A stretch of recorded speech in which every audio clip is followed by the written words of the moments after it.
सबसे पहले तो शंकर भगवान और दूसरे स्थान पर आते हैं हमारो कन्हैया, बोलो राधे राधे। पूतना को जहर पी गए ना वो, तो दो भगवान विष पीने वाले हैं और दो भक्त हैं विष पीने वाले। प्रहलाद जी एक हैं और वो मेवाड़ प्रांत की मीरा, जिसने जहर का प्याला राणा जी ने भेजा, पीवत मीरा हासी रे। मीराबाई और प्रहलाद जी ये दो भक्त हैं, इनको विष पीना पड़ा। कयादू के हाथ से विष दिया गया था प्रहलाद जी को, कई प्रयास किए गए। यहाँ पर प्रहलाद जी को अग्नि के बीच में रखा गया, फिर भी कुछ नहीं बिगड़ा प्रहलाद जी का।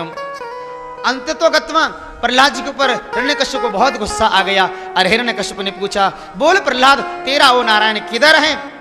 पिताजी प्रश्न सही करिएगा, मेरा नारायण कहाँ नहीं है ये पूछिएगा। इस खंबे में है? प्रश्न कर दिया। खंबे की तरफ इशारा करके प्रहलाद जी ने हाँ कर दिया और हिरण्यकश्यप ने गदा का प्रहार कर दिया। और गदा का प्रहार करने के बाद में उस खंबे में से नरसिंह भगवान का प्रकट, और नरसिंह भगवान जैसे प्रकट हो गए, हिरण्यकश्यप को पकड़ लिया जी। हिरण्यकश्यप कहता अभी आप हमको मार नहीं सकते, हमको वरदान है कि हम ऐसे नहीं मरेंगे। हिरण्यकश्यप ने कहा समय कम है, जल्दी बता तू मरेगा कैसे? हिरण्यकश्यप कहता है मैं ना ऊपर मरूंगा ना नीचे मरूंगा। हिरण्यकश्यप ने कहा हम ना ऊपर मरेंगे ना नीचे मरेंगे। भगवान ने कहा हम तुमको बीच में मारेंगे। हिरण्यकश्यप ने कहा ऐसे थोड़े ही मारोगे आप हमको, ना हम अंदर मरेंगे ना बाहर मरेंगे। भगवान ने कहा हम तुमको देहली पे मारेंगे, चौखट पे बिठा के, बोलो राधे। हिरण्यकश्यप ने ऐसे भी नहीं मारोगे आप हमको, हमें वरदान है ना दिन में मरेंगे ना रात में मरेंगे। भगवान ने कहा देख समय गोधूली का समय है, दो समय मिल रहे हैं, ऐसे समय मारूंगा। हिरण्यकश्यप ने कहा अभी भी नहीं मार सकते, मुझे वरदान है, मुझे ब्रह्मा जी ने कह दिया है कि मुझे ना नर मारेगा ना पशु मारेगा। भगवान ने कहा नीचे देख तो नर का रूप है, भगवान ने कहा ऊपर देख पशु नरसिंह है। हिरण्यकश्यप ने कहा अभी भी आप हमको नहीं मार सकते, हमें वरदान है कि हम 12 महीने में कभी नहीं मरेंगे।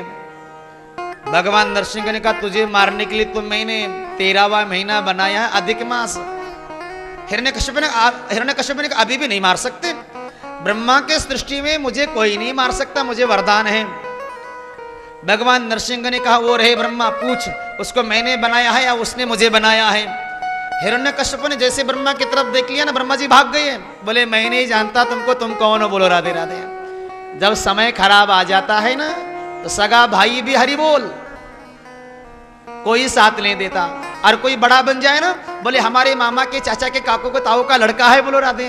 अच्छा कोई बड़ा आदमी बन जाए तो, नेता इत्यादि बन जाए तो कितना लंबा रिश्ता। आज समय खराब आ जाए तो बोले हम नहीं जानते, बोलो राधे राधे।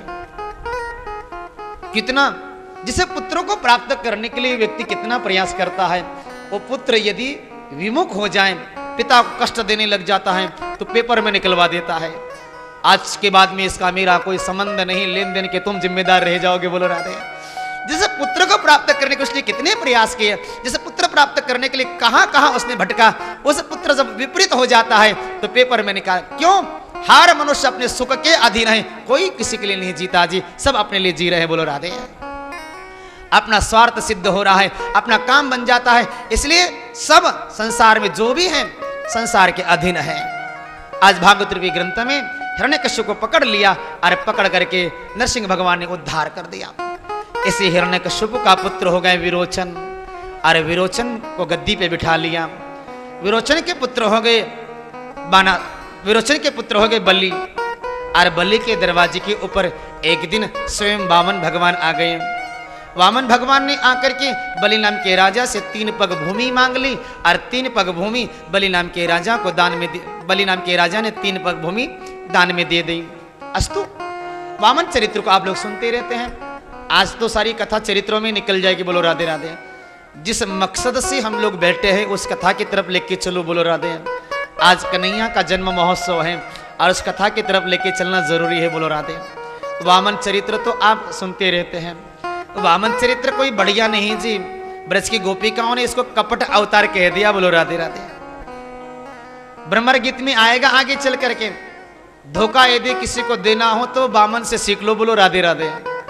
अच्छा एक बात बता दो, 3 पग में और 3 लोक में फर्क है क्या? नहीं जी, भगवान से ज्यादा कोई छलिया है ही नहीं, बोलो राधे राधे। इसलिए भगवान को हमने गाली नहीं दी, भृगु जी ने भी गाली दी। और वृंदावन में संत हो गए सूरदास जी। सूरदास जी ने तो एक पूरा पद ही लिख दिया भगवान को गाली का।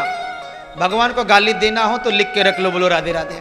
सूरदास जी ने सुरसागर नाम के ग्रंथ में भगवान को एक अध्याय में गाली दी। क्यों गाली दी उसका वर्णन बताते हैं। सूरदास जी का नियम था श्रीनाथ जी को पद सुनाना। सूरदास जी स्वयं अष्टछाप के कवियों में इनकी गिनती आती है। अष्टछाप कवि हो गए श्रीनाथ जी के। उस विठलनाथ गोस्वामी जी हो गए जतिपुरा में। लक्ष्मण भट्ट नाम के महात्मा जी दक्षिण भारत के रहने वाले थे। ये दक्षिण भारत के लक्ष्मण भट्ट जी ने एक पुत्र को जन्म दिया था गोवर्धन में। इसी का नाम वल्लभाचार्य हो गया। और वल्लभाचार्य जी ने 8 बेटाओं को जन्म दिया। उसमें से जो विठलेश थे, उसी विठलेश जी ने श्रीनाथ जी की उपासना करी और अष्टछाप सखाओं की स्थापना करी। उसमें से सूरदास जी प्रमुख माने जाते थे। 8 सखाओं में और एक सखा थे कृष्णदास जी। कृष्णदास जी को भी आदत थी कविता लिखने की। ये जल घड़िया का काम करते थे। श्रीनाथ जी का जल भरने का काम करते थे। यमुना जी से जल लाना और श्रीनाथ जी को स्नान करा देना। जब समय मिलता ना थोड़ा बहुत तो श्रीनाथ जी के लिए पद लिखते थे कृष्णदास जी। एक दिन कृष्णदास जी ने श्रीनाथ जी से कहा, हे श्रीनाथ जी, रोज आप सूरदास जी के पद सुनते हो, एक आध दिन मेरा पद तो सुन लो। पद लिखने के लिए बैठ गए और पद लिखते लिखते कृष्णदास जी थक गए थे, सो गए। श्रीनाथ जी आ गए और श्रीनाथ जी ने आकर के आधा जो पद रह गया था ना उसको पूरा कर लिया और मंदिर में जाके बैठ गए। दूसरे दिन कृष्णदास जी का पद समाज गायन में गाना शुरू हो गया। जब यहाँ पर पद गाने लग गए तो सूरदास जी समझ गए इस पद की जो बनावट है, इस पद की जो लेखनी है, इस पद की जो शब्दों का अर्थ है, एक कृष्णदास नहीं कर सकता। ये तो ठाकुर का चमत्कार है। ठाकुर ने जरूर जानबूझ के कोई चालाकी करी है।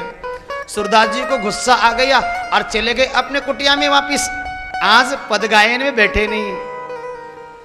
दूसरे दिन सायंकाल की बेला में पद गायन करने जब सूरदास जी नहीं आए ना, तब विठलनाथ जी ने समाचार भेजा क्यों नहीं आए। वल्लभाचार्य जी ने समाचार भेजा क्यों नहीं आए सूरदास जी। तो सूरदास जी ने एक पद लिख करके भेज दिया। क्या पद लिख दिया? बोले, भृगु का कुटेला, सबरी का झुटेला, वो विष्णु, उसके दर्शन करने के लिए मैं क्यों आऊं। भृगु का कुटेला, शबरी का झुटेला। अरे अच्छा क्या उस भृगु ने उसको लात मार दी?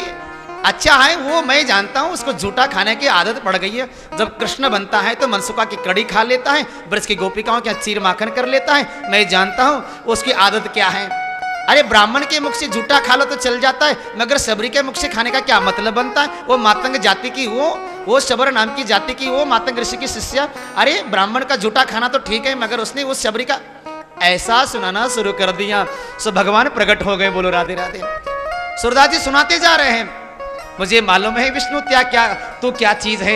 हे विष्णु, मुझे मालूम है तू क्या चीज है। अच्छा, जब समुद्र मंथन हुआ ना, देवताओं को अमृत दिया और दैत्यों को मदिरा पिला दी। अच्छा, तुझसे बढ़कर के कोई चालाक ने लक्ष्मी को ले लिया और कौस्तुभमणि तूने ले लिया। ऐसा शुरू कर दिया सुनाना। विष्णु भगवान हाथ जोड़ के कह रहे, बंद करो भैया। सूरदास जी, सब लोगों को मालूम पड़ गया तो हरि बोल हो जाएगा। सब चरणों में गिर गए। इसलिए सूरदास जी का जब भजन गायन होता है ना, ठाकुर जी चुप बैठे नजर आते हैं। सूरदास जी के सामने इनकी कुछ नहीं चलती। बोलो राधे राधे। क्योंकि सूरदास जी के सनक चढ़ जाए और पता नहीं क्या बोल दे। बोलो राधे राधे। इसलिए आपने कभी देखा होगा सूरदास जी जब भजन गायन करते तो कन्हैया जी चुपचाप हाथ बांध करके बैठे नजर आते। बोलो राधे राधे। कभी आपने फोटो देखा होगा, छवि देखी होगी सूरदास जी की, चुप नजर आते हैं। क्यों? भगवान डर जाते। बोलो राधे राधे। भगवान अपने माँ बाप से नहीं डरते हैं, वेदों से नहीं डरते, शास्त्रों से नहीं डरते। भगवान यदि किसी से डरते हैं तो भक्तों से डरते हैं। बोलो राधे। भक्तों से भगवान डर जाते हैं। आज भागवत तृतीय ग्रंथ में यहाँ पर वामन चरित्र कपट का चरित्र माना गया है। और भिक्षुका नैव भिक्षन्तु बोधयन्ति गृहे गृहे। वामन भगवान ने भिक्षा मांगने की परंपरा चालू कर दी। बोलो राधे राधे। वामन भगवान को चरित्र के बाद में इस 7वें स्कंद को अपन लोग विश्राम देते हैं और 8वें स्कंद में प्रवेश करते हैं। आइएगा 8वां स्कंद आरंभ करते हैं। 1 मिनट भगवान का नाम लेते हैं और आगे की ओर चलते। बोलो राधे राधे।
वेदों की जय जय, शास्त्रों की जय जय, वेदों की जय जय, शास्त्रों की जय जय, वेदों की जय जय, शास्त्रों की जय जय, वेदों की जय जय, शास्त्रों की जय जय। सब मिल के बोलो राधा की जय जय, सब मिल के बोलो राधा की जय जय, सब मिल के बोलो राधा की जय जय, सब मिल के बोलो। राधा की जय जय।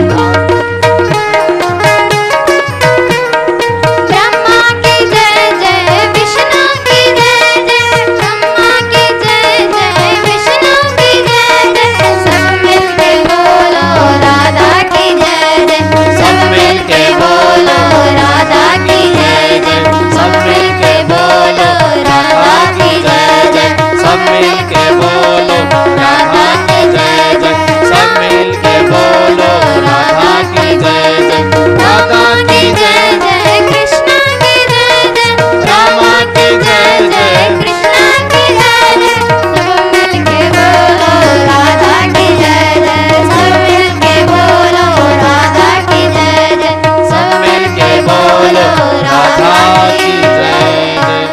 जय जय श्री राधे, जय जय श्री राधे, जय जय श्री राधे श्याम। स्वायंभुवो गुरुर्वंशो विस्तारम्।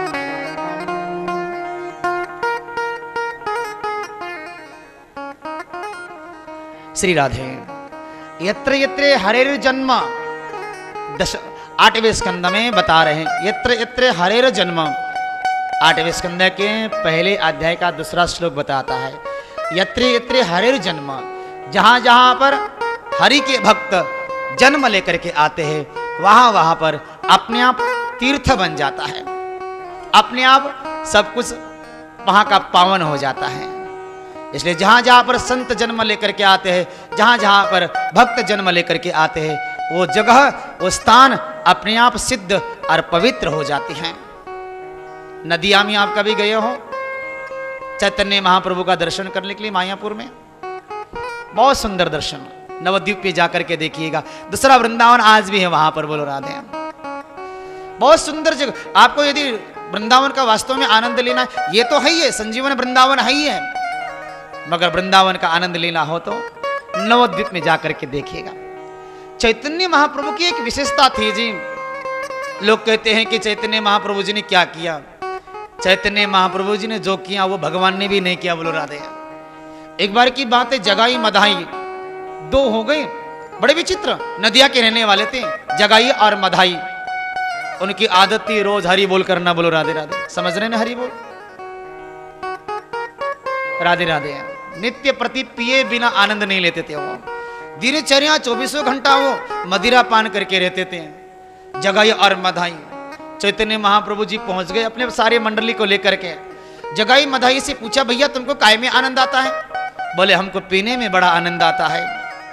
तो बोले ठीक है, तुम पी लो और हम हरि बोल का कीर्तन करते हैं, और कीर्तन के बुझ तुम नृत्य कर लो। बोले चलेगा क्या मदिरा पान का कीर्तन में नाचना? चैतन्य महाप्रभु ने कहा तुम शुरुआत तो कर लो, बाद में देख लेंगे, बोलो राधे राधे। और चैतन्य महाप्रभु जी ने कीर्तन का जो आनंद आरंभ कर दिया जी। जगाए मदाए खूब नाचे, और नाचते नाचते मदिरा का नशा तो उतर गया और कीर्तन का नशा चढ़ गया, बोलो राधे। इसलिए चैतन्य महाप्रभु जी की देन है सबसे बड़ी है। बताइए, मदिरा पान करने वाला कहीं भगवान के संतों के पास में आ जाएगा? हर कोई संत कहेगा चल भाई यहाँ से, तो मदिरा पान करने वाला अभक्षित है, तो बहुत अपवित्र है, हमारे पास में क्यों आ गया, गंदा कह करके उसको त्याज्य कर देंगे, भगा देंगे। मगर चैतन्य महाप्रभु स्वयं जगाए मधाए के दरवाजे पे पैदल चल के गए, और पैदल जाकर के जगाए मधाए का उद्धार कर दिया उन्होंने। इसलिए भागवत रूपी ग्रंथ आज यहाँ पर कहता है, जहां जहां पर प्रभु के भक्त जन्म लेकर के आते हैं, और भगवान के भक्त जरूरी नहीं है कि वो मानव जाति के हो, मनुष्य ही हो, वो भले किसी भी योनि के क्यों न हो। तो राजा परीक्षित ने प्रश्न किया, मनुष्य के अलावा भी भगवान के भक्त हुए हैं क्या? तो 8वें स्कंद में बताते हैं, चाक्षुष नाम का मनवंतर, तामस नाम का मनवंतर, वैवस्वत नाम का मनवंतर। अभी जो मनवंतर चल रहा है ना, ये वैवस्वत नाम का मनवंतर चल रहा है। आपको जो कथा सुनाई जा रही है वो तामस नाम के मनवंतर की कथा सुनाई जा रही है। और तामस नाम के मनवंतर में हरि अवतार हो गया। 8वें स्कंद में 24 अवतार है और 8वें स्कंद में 24 अध्याय और 24 अध्यायों में 6 अवतारों का वर्णन किया गया। इसमें हरि अवतार है, इसमें धन्वंतरी अवतार है, वामन अवतार है, मोहनी अवतार है, कच्छप और मत्स्य अवतारों का वर्णन किया गया 8वें स्कंद में। इसलिए ये स्कंद अत्यंत पवित्र माना जाता है अवतारों के हिसाब से। आज यहां पर कहते हैं इस 8वें स्कंद के प्रथम बेला में ही कहते हैं कि भगवान का एक भक्त हो गया और गजेंद्र उसका नाम है। तब परीक्षित ने प्रश्न किया है और इस प्रश्न का उत्तर दे रहे हैं सुखदेव जी। सुखदेव जी कहते हैं परीक्षित, एक गजेंद्र है, गच्छति जो जायति गजेंद्र, अपने आप को सर्वश्रेष्ठ माने, अपने आप को बुद्धिमान माने, अपने परिवार को सबसे बड़ा मान ले, उसका नाम है गजेंद्र। त्रिकुट नाम का एक पर्वत है और त्रिकुट नाम के पर्वत के बीचों बीच में एक जलाशय है और उसी जलाशय के किनारे पर एक जल पीने के लिए आ गया है गजेंद्र। बहुत बड़ा परिवार है जी और सारे बड़े परिवार को लेकर के ये गजेंद्र अपने इस जल क्रीड़ा करने के लिए आ गया है। गजेंद्र जल विहार कर रहा है, सुंड में पानी भर के अपने पत्नी पे डालता है, पत्नी सुंड में पानी भर के हाथी पे डाल रहा है। ये जल क्रीड़ा चल रही है, हाथी को समय कब निकल गया पता ही नहीं लगा। आज समय ऐसा निकल गया, ये हाथी जल क्रीड़ा करते करते पानी के बीचों बीच में पहुंच गया और पानी के बीच में एक ग्राह जलचर प्राणी रहता है, ग्राह। इस ग्राह ने इस हाथी का पैर पकड़ लिया। हाथी है थलचर प्राणी और ग्राह है जलचर प्राणी। जो जहां का होता है उसकी ताकत वहीं बढ़ जाती है। बोलो राधे राधे। जो जहां का होता है उसका पावर वहीं बढ़ जाता है। यहां पर इस ग्राह ने इस हाथी का पैर पकड़ करके खींचना शुरू कर दिया। इस हाथी ने कह दिया पत्नी से, देवी मेरी ताकत कम पड़ रही है, तुम थोड़ा मदद करना मुझे। इस गजेंद्र की पत्नी ने सुंड में सुंड लगा करके खींचना शुरू कर दिया। पत्नी की ताकत कम पड़ गई, बच्चों को लगा दिया, पौत्रों को लगा दिया, सबको लगा दिया, मगर ग्राह की शक्ति बढ़ रही थी। कभी कभी क्या होता, ये हाथी की शक्ति बढ़ जाती और ग्राह की कम पड़ जाती तो किनारे तक आ जाता, और कभी कभी ग्राह की शक्ति बढ़ जाती और हाथी की कमजोर हो जाती तो खींच के बीच में ले जाता। ये गजेंद्र जो है ना, किसी भगवान का नाम लेके पुकार नहीं रहा है। ये जो हाथी है अपने परिवार के ऊपर विश्वास कर रहा है, पत्नी के ऊपर विश्वास कर रहा है, बच्चों के ऊपर विश्वास कर रहा है कि मुझे मेरा परिवार बचा लेगा, मुझे मेरे परिवार के लोग बचा लेंगे। विश्वास के साथ में लगा हुआ है, खींचातानी कर रहा है। 1 बरस हो गया मगर ये काम खत्म नहीं हो रहा था, खींचातानी का। अचानक जो हाथी की प्रमुख रानी थी ना, इस प्रमुख रानी ने कह दिया छोड़ दो इस हाथी को, अब ये वृद्ध हो गया है, हम दूसरा राजा बना लेंगे। जब प्रमुख रानी थी, जब मुंह फेर के चलने लग गई ना, इस गजेंद्र ने कहना शुरू कर दिया, अरे देवी कहां जा रही हो तुम? मैंने तुम्हारे लिए क्या नहीं किया, बड़े बड़े हिंसक प्राणियों से टक्कर ली, बड़े बड़े हिंसक प्राणियों को मैंने तुम्हारा सामना होने से बचा लिया, तुम्हारे लिए मैंने सब कुछ किया, और जब आज मेरा समय खराब आ गया तो हमको छोड़ करके जा रहे हो? मैं तुम्हारा राजा हूं? हथनी ने कह दिया हम दूसरा राजा बना लेंगे, हम तुम्हारे साथ अपना समय खराब थोड़ी कर लेंगे। सब जब छोड़ करके चल दिए तब हाथी को लग गया अब नारायण के अलावा मेरा कोई नहीं है, तो पत्रम पुष्पम फलम।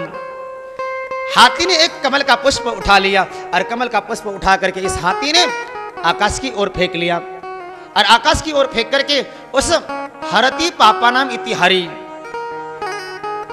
उस हरि ने, उस नारायण ने हरि अवतार ले लिया और कमल के पुष्प को लेकर के ग्रहण करना शुरू कर दिया। भगवान को बुलाया है हाथी ने, मगर भगवान ने हाथी का उद्धार पहले नहीं किया, पहले उद्धार कर दिया उस ग्राह का। बोलो राधे। इस सुदर्शन चक्र ने आकर के ग्राह का मस्तक विच्छेदन कर दिया, और ग्राह का मस्तक जैसे विच्छेदित हो गया वैसे ग्राह में से एक चतुर्भुज पुरुष निकला और जल के किनारे आकर के खड़ा हो गया। भगवान ने इस हाथी का वो कमल का पुष्प खा करके स्पर्श जब कर दिया तो हाथी में से भी एक पुरुष चतुर्भुज निकला और जल के किनारे आकर के खड़ा हो गया। भगवान ने दोनों से पूछा कौन हो भाई? हाथी ने, इस गजेंद्र ने भगवान की बहुत गजेंद्र मोक्ष के रूप में स्तुति कर दी। बड़ी विचित्र स्तुति भागवत जी में, और सिद्ध स्तुति माना जाता है इसको। अलग से इसका पाठ करने से मुक्ति और मोक्ष की प्राप्ति हो जाती है। भगवान ने पूछा ग्राह से निकला हुआ पुरुष और हाथी में से निकले हुए पुरुष से दोनों से पूछा कौन हो तुम। ग्राह से निकले हुए पुरुष ने कह दिया कि हम अपने बताएंगे, हम अपन के राम कौन है। ग्राह में से निकला हुआ पुरुष कहता है सुनो भगवान, मैं ग्राह क्यों बन गया। पहले मैं गंधर्व हूं और गंधर्वों में दो जुड़वा भाई थे, एक का नाम था हा और दूसरे का नाम था हो। ये जो हो नाम का गंधर्व है ना, एक दिन महात्मा जी का पैर पकड़ करके हिला रहा था जल के बीच में। महात्मा जो गुस्सा आ गया और महात्मा जी ने इस हो नाम के गंधर्व को शाप दे दिया, जाओ महात्मा के साथ में हंसी मजाक करते हो। महात्माओं के साथ में हंसी मजाक नहीं करना चाहिए, बोलो राधे राधे। महात्माओं के साथ में, ब्राह्मणों के साथ में मर्यादित वार्तालाप कर लेना चाहिए, नहीं तो अपराध हो जाता है, बोलो राधे। मर्यादा में रहना चाहिए, नहीं तो आजकल बोलो राधे राधे कई लोग बातों बातों में बोल देते महाराज लोगों को, महाराज का क्या चकाचक चल रही है, महाराज जी आपका क्या बिल्डिंग का किराया आ रहा है, गाड़ियां चल रही हैं। हाँ राधे राधे। महात्मा ब्राह्मणों को अनर्गल शब्दों का प्रयोग नहीं करना चाहिए, बोलो राधे।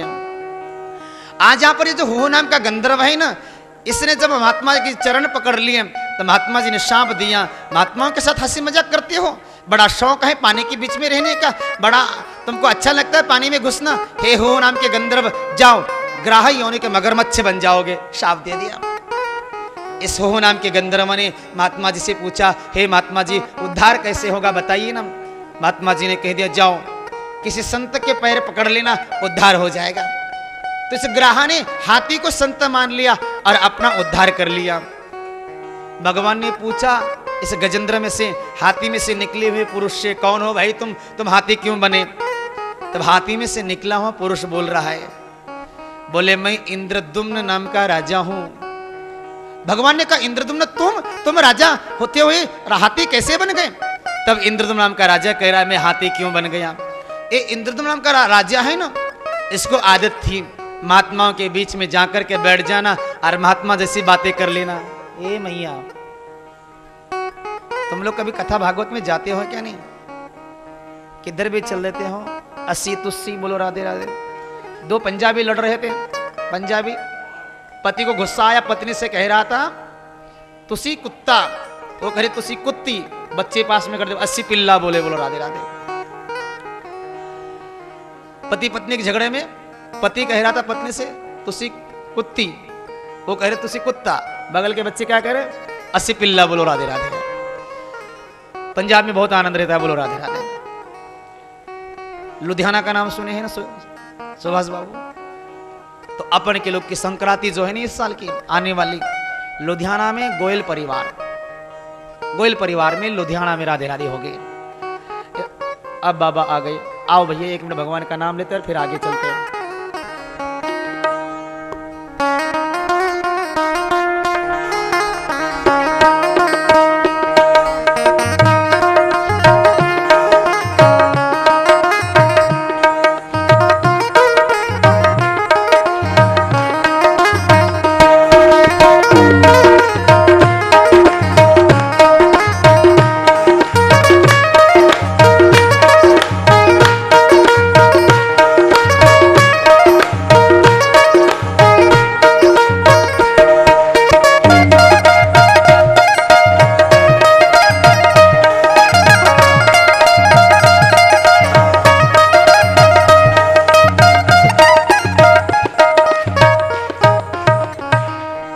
एकाध कोई आ जाए तो चलता है, मगर जब लाइन लग जाती है आने जाने वालों को फिर दिक्कत आ जाती। राजा राम